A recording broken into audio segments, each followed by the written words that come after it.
Good morning everyone. Last class में बेटा हम लोगों ने जो पोलराइजेशन पढ़ा उसके अंदर तीन चार डिफाइन किया आप लोगों की। एक थी अनपोलराइज्ड वेव। तो अनपोलराइज्ड वेव जो होगी वो क्या होगी कि when the component of light vector move या propagate in all possible direction then it is known as unpolarised wave. Then उसके बाद था पोलराइज्ड वेव में। तो पोलराइज्ड वेव में लिखा था हम लोगों ने कि when the component of light vector move in perpendicular direction to the direction of propagation then it is known as polarized wave। then उसके बाद हम लोगों ने लिखा था एनालाइजर और पोलराइजर। पोलराइजर में लिखा था हम लोगों ने कि अनपोलराइज्ड को पोलराइज्ड में कन्वर्ट कर दे तो ऑप्टिकल इंस्ट्रूमेंट हो गया हमारा पोलराइजर। और एनालाइजर जो होगा वो ये चेक करेगा कि पोलराइजर से जो लाइट आ रही है वो पोलराइज्ड है या नहीं है। ठीक है। उसके बाद में हम लोगों ने मेलस लॉ देखा था। तो मेलस लॉ में देखा था कि रिजल्टेंट इंटेंसिटी जो होती है एनालाइजर से वो इंटेंसिटी डायरेक्टली प्रोपोर्शनल होती है स्क्वायर ऑफ कोसाइन एंगल। और एंगल जो है वो किसके बीच में है, in between axis of polariser and analyser. तो उसके लिए दो केसेस देखे थे। प्रोडक्शन देखा था हम लोगों ने। तो प्रोडक्शन में देखा था कि इंटेंसिटी क्या हो जाएगी, मैक्सिमम हो जाएगी जब दोनों की एक्सिस पैरेलल है, और इंटेंसिटी मिनिमम हो जाएगी जब दोनों के लिए परपेंडिकुलर है। क्लियर है ना, कोई दिक्कत नहीं है वहां तक तो आप लोगों को। नेक्स्ट अब हम लोग कर रहे हैं बेटा जो टॉपिक है वो है प्रोडक्शन ऑफ या प्रोडक्शन मेथड ऑफ पोलराइजेशन। कौन कौन से बताए थे मैंने आप लोगों को, तीन थे। फर्स्ट है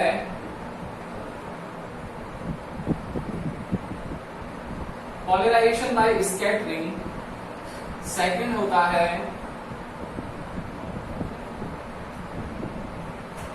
polarisation by double refraction. And third काम है यहां पर लास्ट जो है वो है पोलराइजेशन बाय रिफ्लेक्शन। और इसके अंदर ब्रूस्टर्स लॉ के बारे में बात करेंगे। तो सबसे पहले हम लोग लेते हैं पोलराइजेशन बाय स्कैटरिंग। यस, कोई बता सकता है पोलराइजेशन बाय स्कैटरिंग क्या होता है? स्कैटरिंग क्या होता है पहले तो ये बताओ। यस बताओ वैभव, स्कैटरिंग क्या होती है?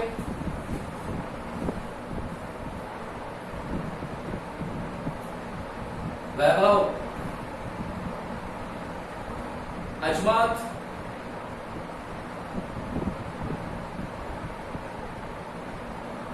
आयुषी,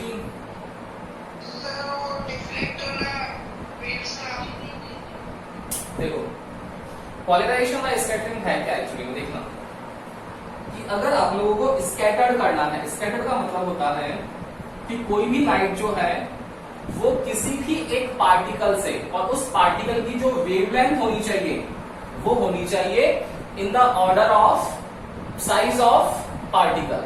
ठीक है, जो भी साइज ऑफ पार्टिकल होगा। देखो लेट सपोज अगर मैं बोलता हूं आपके पास में कि एक बड़ा सा ऑब्स्टेकल है ये वाला, और एक यहां पर जो लाइट जा रही है उसकी इंटेंसिटी कम है, तो बताओ ये ऑब्स्टेकल होगा, ये सारी की सारी लाइट को क्या कर लेगा, रोक लेगा ना। क्लियर है।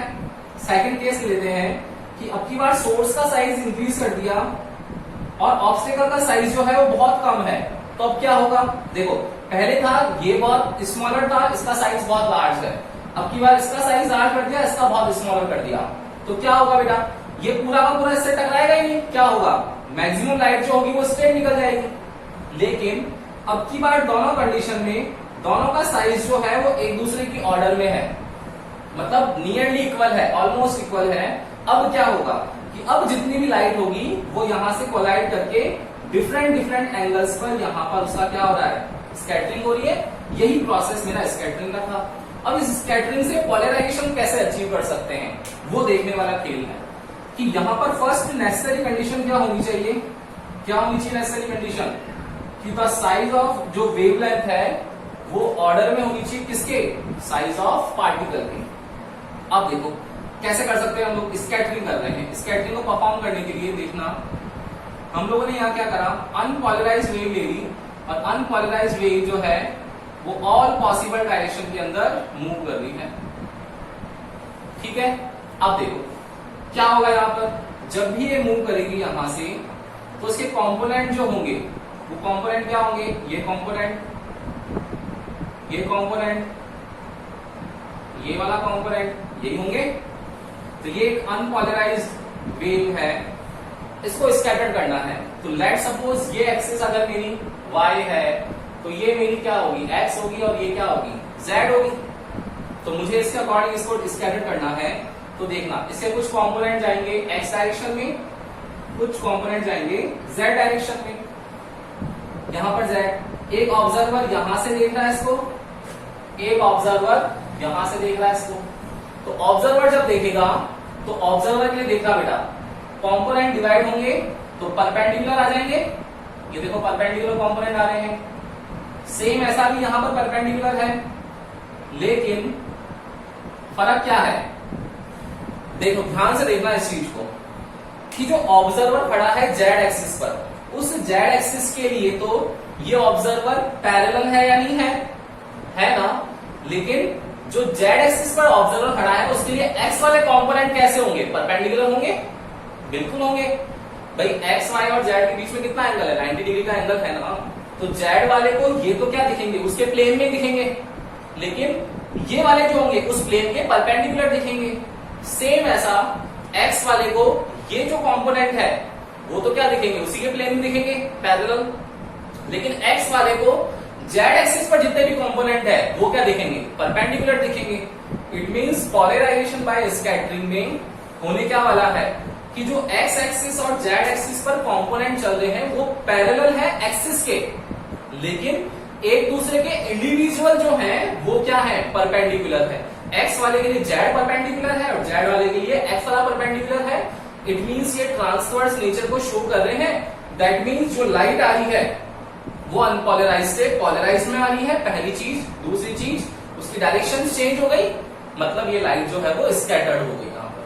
तो पोलराइजेशन बाय स्कैटरिंग क्या है कि कोई भी अनपोलराइज्ड वेव को अगर हम लोग एक्स एक्सिस, वाई एक्सिस और जेड एक्सिस तीनों भी किसी भी एक्सिस पर अगर हम लोग पास कर दें, तो पास करने पर क्या होगा बेटा कि जब वो एक्सिस पे जाएगा पोलराइजेशन के लिए, तो एक्स एक्सिस वाला जेड वाले को परपेंडिकुलर मान रहा है और जेड एक्सिस पर जो ऑब्जर्वर है वो एक्स एक्सिस वाले को परपेंडिकुलर कंसीडर कर रहा है। दैट मींस ये पोलराइजेशन की ट्रांसवर्स नेचर शो हो रही है। तो स्कैटरिंग से हम लोगों ने पोलराइजेशन को अचीव कर लिया। लेकिन फिर भी पोलराइजेशन बाय स्कैटरिंग को यूज में नहीं लिया जाता है, मेथोडोलॉजी है उसकी, लेकिन यूज नहीं करते। क्यों नहीं करते, क्योंकि स्कैटरिंग प्रोसेस के अंदर जब यहां पर इंटेंसिटी आती है तो इंटेंसिटी जो होती है वो ऑलमोस्ट 1/4 रह जाती है। अब बताओ कहां पर एक इंटरफेरेंस में हम लोग इंटेंसिटी को 4 टाइम्स कर रहे थे और यहाँ इंटेंसिटी कितनी रह गई, 1/4 ही रह गई। मतलब आप लोगों ने यहाँ पर 100% इंटेंसिटी वाला सोर्स लगाया है तो आपको आउटपुट में 1/4 वाला ही मिल रहा है, 25% दिख रहा है। मतलब मैक्सिमम एनर्जी का लॉस होने लग गया। बताओ करेंगे क्या यूज स्कैटरिंग को, नहीं करेंगे। तो पोलराइजेशन बाय स्कैटरिंग में ध्यान रखना है कि लाइट जो है वो स्कैटर्ड होती है एक्स एक्सिस और जेड एक्सिस पर, और उसके अंदर क्या होता है, स्कैटर्ड होने की वजह से इंटेंसिटी 1/4 रह जाती है, पहली चीज। दूसरी चीज ये ध्यान रखने वाली बात है कि जेड एक्सिस वाला तो ये तो पैरेलल कंपोनेंट ही लगेंगे, लेकिन इसको ये परपेंडिकुलर लगेंगे। सेम एक्स वाले को ये पैरेलल लगेंगे, लेकिन जेड वाला परपेंडिकुलर लगेगा। ये पोलराइजेशन बाय स्कैटरिंग में ध्यान रखने वाली बात है। तो क्या लिखेंगे बेटा इसके अंदर, क्या लिखेंगे, when unpolarized wave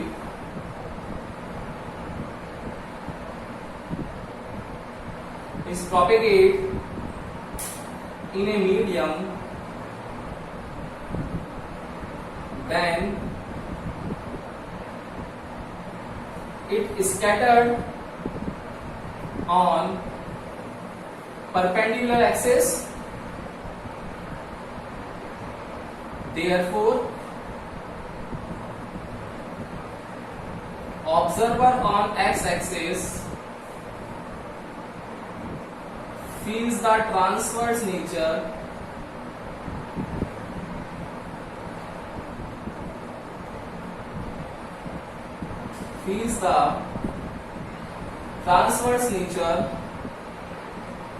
on z-axis and vice versa, and z-axis observer on z-axis feels the transverse nature on x axis. ठीक है, ये पोलराइजेशन बाय स्कैटरिंग में आप लोगों को शॉर्ट में लिखना है। और फिर लिखना है आप लोगों को कि इंटेंसिटी जो होती है वो 1/4 रह जाती है ऑलमोस्ट। इस वजह से इस प्रोसेस का यूज नहीं करते हैं हम लोग। केवल एक मेथोडोलॉजी है जिसमें हम लोग पोलराइजेशन अचीव कर सकते हैं स्कैटरिंग से। क्लियर? स्क्रीनशॉट ले लो एक बार। नेक्स्ट पे चलते हैं, पोलराइजेशन बाय डबल रिफ्रैक्शन। देखिए स्क्रीनशॉट। नेक्स्ट है बेटा पोलराइजेशन बाय डबल। हाँ ले लो ले लो।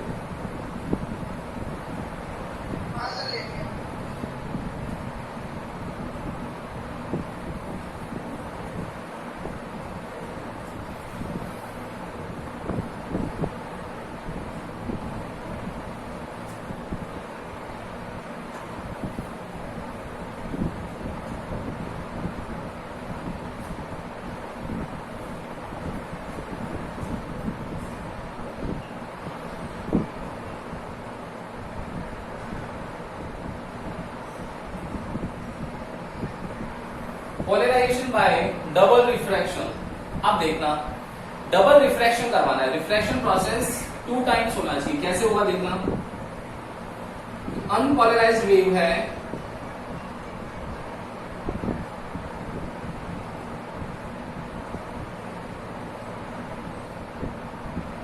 इस अनपोलराइज्ड वेव को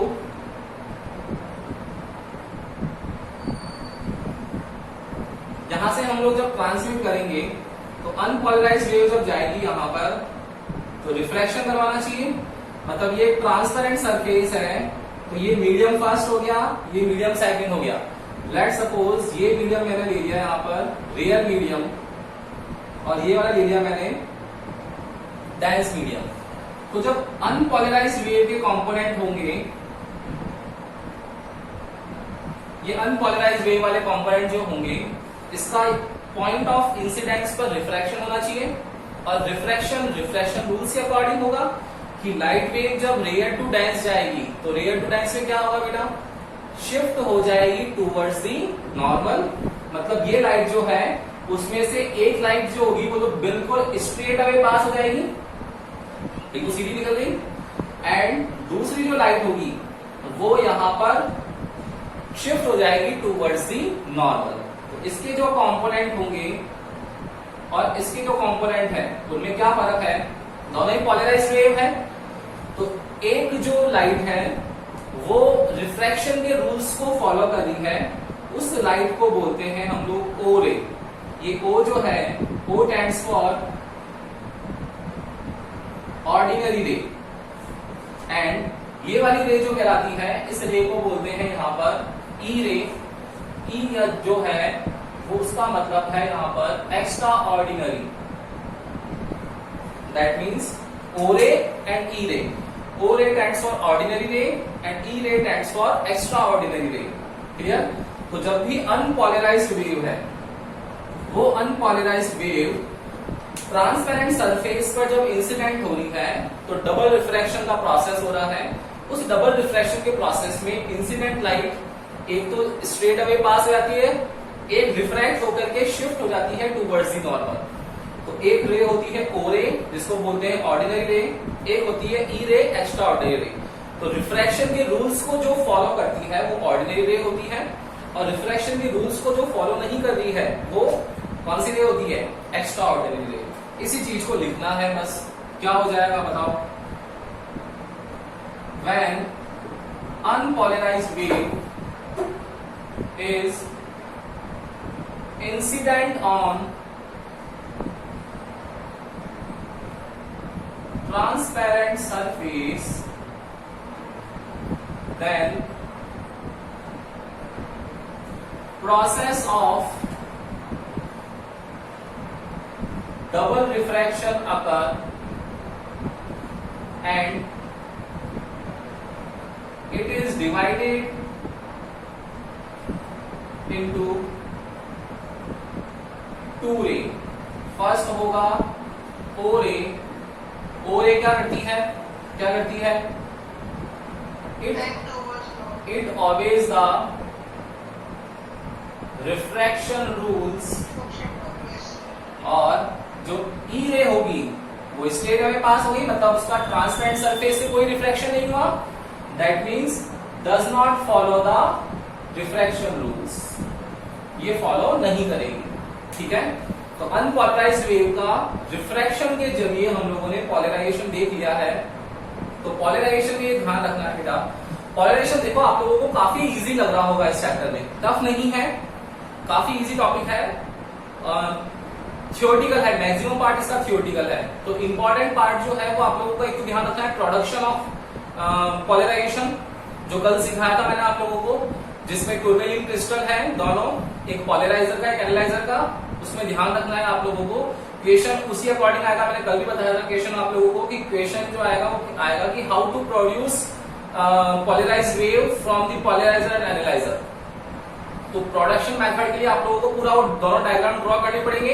एनालाइजर को एक बार y एक्सिस पर एक बार z एक्सिस पर रख करके मेलस लॉ अप्लाई करना है और मेलस लॉ से क्वेश्चन आने वाला है।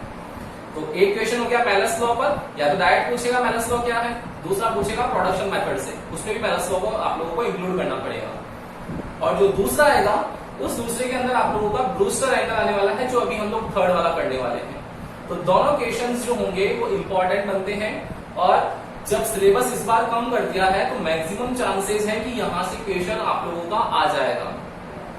तो ढंग से समझना है। बाकी देखो पोलराइजेशन बाय स्कैटरिंग आप लोगों को खुद को लगा होगा इतना इंपॉर्टेंट नहीं है, पोलराइजेशन बाय डबल रिफ्लेक्शन इतना इंपॉर्टेंट नहीं है, polarisation by reflection third point जो आ रहा है वो इंपॉर्टेंट है ब्रूस्टर एंगल की वजह से। तो ध्यान रखना स्कैटरिंग में क्या होगा, किसी भी एक डायरेक्शन में आएगा तो एक्स वाई जेड तीन एक्सिस होती है, किसी भी एक एक्सिस से पास कर लो और दोनों एक्सिस से उसको डिवाइड कर दो, तो जो जिस एक्सिस पर ऑब्जर्वर खड़ा है उसके लिए तो पैरेलल होंगे। सोचो आप 3D में इमेजिन करके देखो कि लाइट आ रही है, उससे कंपोनेंट यहां गए, तो कंपोनेंट जो होंगे वो तो ऐसे जाएंगे, तो देखो पैरेलल होंगे, लेकिन जो जेड पे खड़ा है उसके लिए तो परपेंडिकुलर होंगे, क्योंकि वो 90 डिग्री पे खड़ा है, तो 90 डिग्री वाले को दिखेगा ही।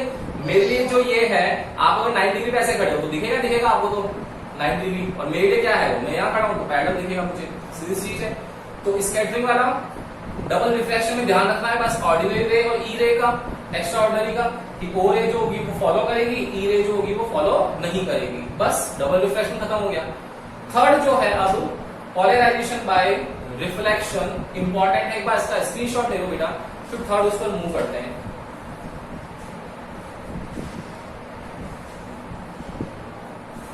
यस, ले लिया क्या स्क्रीनशॉट?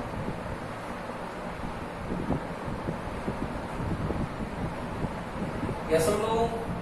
स्क्रीनशॉट ले लिया क्या आप लोगों ने?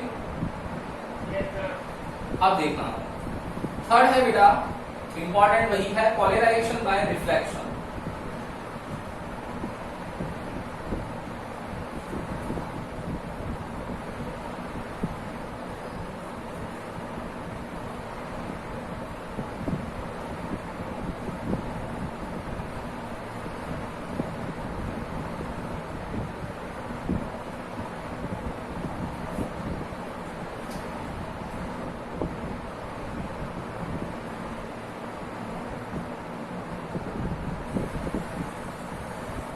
रिफ्लेक्शन को ब्रूस्टर लॉ भी बोलते हैं। अब याद रखना क्या होता है ये, तो देखना according to this law, according to this law the angle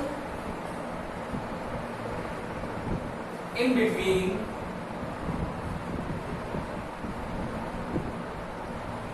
partially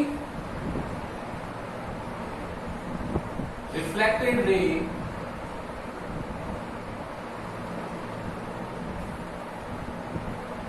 and partially refracted ray will be 90 degree when incidence angle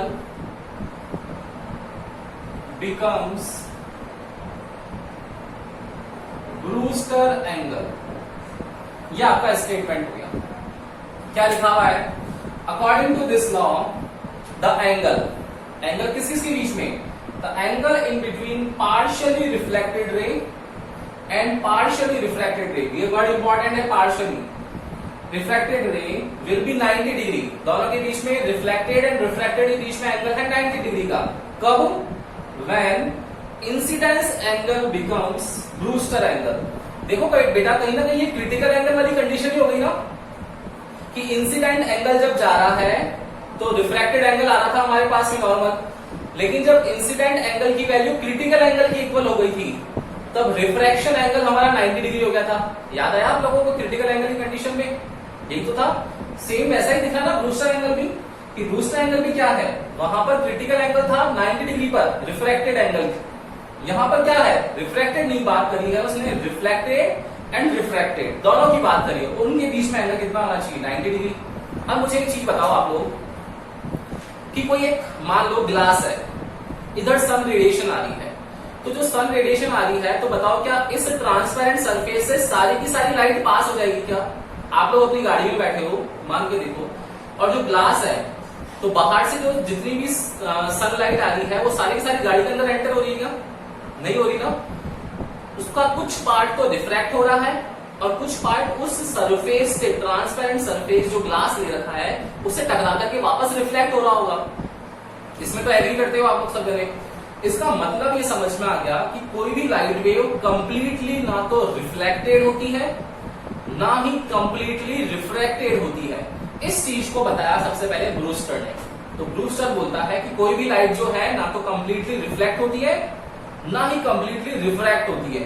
तो क्या होता है कि कोई ना कोई इंसिडेंस एंगल की वैल्यू ऐसी होती है जिस इंसिडेंस एंगल की वैल्यू पर रिफ्लेक्टेड रे एंड रिफ्रैक्टेड रे के बीच का एंगल 90 डिग्री हो जाता है।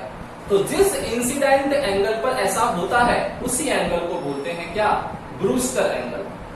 साइंटिस्ट के नेम पर ब्रूस्टर एंगल बोलने लग गए। इस चीज को अब कैसे हम लोग डिस्क्राइब कर सकते हैं वो देखना बेटा इंपॉर्टेंट है, ध्यान से देखना। देखो एक अनपोलराइज्ड वेव ले लिया हम लोगों ने, ये अनपोलराइज्ड वेव है, इसके कंपोनेंट सारी डायरेक्शंस में है, ये कंपोनेंट है। ये लाइट वेव जब है किसी मीडियम में ट्रैवल कर रही है, तो ट्रैवल कर रही है तो ये कंपोनेंट है, ये रहा कंपोनेंट, थर्ड कंपोनेंट और ड्रॉ कर लो, ये रहा। किसी ट्रांसपेरेंट सरफेस पर इंसिडेंट हो, ये ट्रांसपेरेंट सरफेस पर इंसिडेंट हो रही है, तो क्या होगा? नॉर्मल ड्रॉ करें, ये नॉर्मल ड्रॉ कर दिया, तो उसका कुछ पार्ट जो है, पार्शियली पार्ट तो क्या हो रहा? रिफ्लेक्टेड हो गया, एंड पार्शियल पार्ट जो है वो क्या हुआ? रिफ्रैक्टेड हो गया, ये रिफ्रैक्टेड हो गया। तो यहां पर जो लाइट बनी है वो कैसी है? पॉलराइज्ड है। अब पॉलराइज्ड कब होगी बताओ, सोच के बताओ। आप लोगों को लगेगा कि सर आपने बता रखा है कि पॉलराइज्ड तभी होती है जब दोनों एक्सिस परपेंडिकुलर हो। मानोगे नहीं मानोगे इस चीज को? मानोगे ना। इसका मतलब इसके और इसके बीच में एंगल कितना हुआ होगा? थीटा, और वो कितना हुआ होगा? 90 डिग्री हुआ होगा, तभी तो पॉलराइजेशन हुआ होगा। बोलो, आ रहा है समझ में? आ रहा है कि भाई पॉलराइजेशन तभी होगा कि जब 90 डिग्री एंगल ड्रॉ हो जाएगा, तभी तो इसमें से केवल ये वाले इसके परपेंडिकुलर निकल जाएंगे, ये वाले इसके परपेंडिकुलर निकल जाएंगे, काम हो जाएगा अपना, स्कैटरिंग वाला काम हो गया। ठीक है, अब देखना, ये एंगल तब ये बोलता है कि जब 90 डिग्री बन जाए उस कंडीशन में जो ये मेरा इंसिडेंट एंगल है ये आई मेरा इक्वल हो जाता है इसके आई बी के। ब्रूस्टर एंगल है, ब्रूस्टर एंगल को डिनोट करते हैं आई, और ब्रूस्टर लगा दिया बी के लिए, इंसिडेंट एंगल ही है तो आई लगा दिया। अब बेटा आप लोग बोलोगे कि सर रिफ्लेक्शन रूल होता है आई इक्वल्स टू आर, तो मेरा आई की वैल्यू कितनी है? आई बी के इक्वल है, दैट मीन्स मेरा आर भी किसके इक्वल होगा? आई बी के इक्वल होगा। मतलब मेरा ये आर जो आ रहा है ये भी क्या आ रहा है? ब्रूस्टर एंगल के इक्वल आ रहा है, आई बी के। और ये एंगल कितना हो गया? नॉर्मल से ये एंगल ले लिया मैंने, तो नॉर्मल से ये वाला एंगल कितना हो गया? ये वाला एंगल, ये वाला एंगल कितना हो जाएगा? आर हो जाएगा। क्लियर है? ये एंगल कितना होगा? आर होगा। अब देखना, सब जने देखना ध्यान से। आप लोग बोलोगे कि सर रिफ्रैक्शन हो रहा है, तो रिफ्रैक्शन में तो स्नेल्स लॉ लगता हुआ आया है। अभी तक जितने भी डेरिवेशन किए, रिफ्रैक्शन जहां जहां हुआ, कॉन्वेक्स स्फेरिकल सरफेस थी, कॉनकेव स्फेरिकल सरफेस थी, रे ऑप्टिक्स में रिफ्रैक्शन रूल लगाया था हम लोगों ने, यहां भी रिफ्रैक्शन रूल लगना चाहिए सर। तो क्या हो जाएगा? अकॉर्डिंग टू स्नेल्स लॉ, क्या होता है बेटा Snell's law? Sine i over sine r equals to क्या होता है, रिफ्रैक्टिव इंडेक्स ईटा, इसको म्यू से भी लिखते हुए आते हैं हम लोग, दोनों में से कुछ भी चूज कर सकते हो आप लोग, चाहे ईटा लो चाहे म्यू लो। क्लियर। अब देखना यहां पर आई क्या है, मेरा आई तो हो गया आई बी, और आर क्या है बताओ। अब ये मैं सोचना कि सर आर आई बी है, अरे आर रिफ्रैक्शन वाला है, तो आर तो आर ही है यहाँ पर, ये रिफ्रैक्शन के लिए है ना कि रिफ्लेक्शन का आर हुआ है आई बी, ठीक है ना। तो देखो sine i b over sine r equals to क्या हो गया, ईटा हो गया।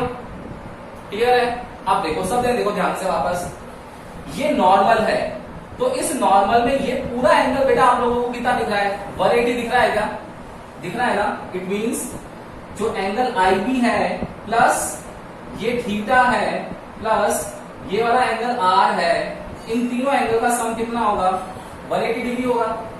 इसमें से थीटा की वैल्यू 90 डिग्री, तो 180 कितना आ जाएगा, i b plus r equals to 90 degree आ जाएगा। तो मेरे पास आर की वैल्यू क्या आ जाएगी, 90 माइनस आई बी। देखो इस वैल्यू को मैं यहां रख दूं तो कितना आएगा, therefore sine i b over sine r, r कितना है, आर है 90 डिग्री माइनस आई बी। देखो इक्वल टू किसके हो गया, ईटा के इक्वल। आप लोगों को सबको होगा पता कि साइन 90 माइनस थीटा कितना होता है, साइन 90 माइनस थीटा कितना होता है, कॉस थीटा। तो क्या आ जाएगा ये, sine i b over cos i b equals to क्या हो गया, ईटा। और साइन ओवर कॉस कितना होता है, tan होता है। तो बताओ ईटा या म्यू लिखेंगे तो ये किसके इक्वल आ जाएगा, tan आई बी के इक्वल आ जाएगा क्या। यही मेरा ब्रूस्टर एंगल है, इसको भी ब्रूस्टर एंगल बोलते हैं। आप लोगों के लिए आ सकता है प्रूव दैट, डायरेक्ट लिख देगा prove that mu equals to tan i b या फिर eta equals to tan i b. तो आपको समझना है ब्रूस्टर एंगल के बारे में बात कर रहा है। या फिर आप लोगों को बोलेगा कि पोलराइजेशन बाय रिफ्लेक्शन का प्रोसेस है, उससे कैसे तो पोलराइजेशन को अचीव करेंगे। या फिर थर्ड इक्वेशन बनेगा इसमें कि प्रूव दैट रिफ्लेक्टेड लाइट रे एंड रिफ्रैक्टेड लाइट रे has 90 degree angle when incident angle becomes Brewster angle. अब आपको इस चीज को प्रूव करना पड़ेगा। ये जो बता रहा हूं मैं थर्ड वाला क्वेश्चन आप लोगों को, ये आप लोगों के सीबीएसई 2016 में आया हुआ है क्वेश्चन। तो ये टॉपिक इंपॉर्टेंट है, याद रखना कि सीबीएसई में क्वेश्चन पूछा हुआ है और बहुत इजी सा। देखो क्या करना है, कुछ भी तो नहीं करा, छोटा सा डेरिवेशन है sine i over sine r का, उसमें केवल ये पता होना चाहिए लीनियर स्ट्रेट लाइन है, अगर लीनियर लाइन का एंगल कितना होता है 180 डिग्री होता है, तो आई बी प्लस ये थीटा प्लस ये रिफ्रैक्टेड का एंगल आर, ये कितना हो जाएगा, सम 180 हो जाएगा। I b plus 90 plus r equals to 180। आपके पास आर की वैल्यू आ गई 90 माइनस आई बी। आर को जैसे ही पुट किया आपके पास में mu equals to tan i b, polarization by reflection से ब्रूस्टर एंगल की वैल्यू आ गई। क्लियर है क्या, बोलो इसमें कोई भी दिक्कत है तो बोलो बेटा, है क्या, नहीं है ना। तो ये आज का टॉपिक कंप्लीट हो गया, अपना वेव ऑप्टिक्स चैप्टर जो है वो भी कंप्लीट हो गया है। ठीक है, तो अब इसके आगे हम लोग नेक्स्ट क्लास में करेंगे, नेक्स्ट क्लास में मिलते हैं। कोई भी डाउट आए वीडियो में जाकर के देख लेना, वीडियो में डाउट आता है तो आप लोग नेक्स्ट क्लास में आकर के पूछ सकते हो। ओके, नेक्स्ट क्लास में मिलते हैं, गुड डे।